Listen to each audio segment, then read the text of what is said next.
نړیوال بانک د افغانستان 500 میلیونه ډالر کنګل شوی پیسې آزادوي. دا چې څه وخت آزادوي د ټول معلومات را سره په همدې ویډیو کې کتلی شئ. سلام، ستړي مشئ. په AFG پلس چینل کې درته ښه راغلاست وایم.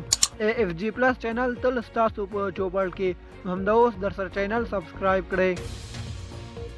نړیوال بانک د افغانستان 500 میلیونه ډالر کنګل شوی شتمني مرستندوی ادارو ته سپاري.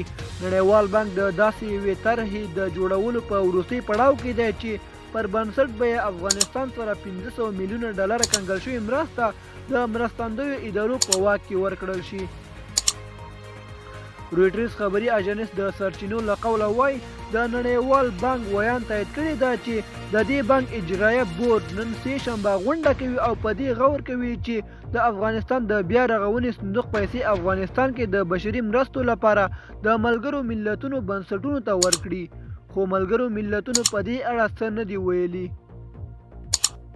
په ریپورت کې راغلي دوی پر هغه وړاندیز غور کوي چې تیرو اونیو کې د امریکا متحده ایالاتو ملګرو ملتونو له چارواکو سره په کتنو کې چمتو شوي دي.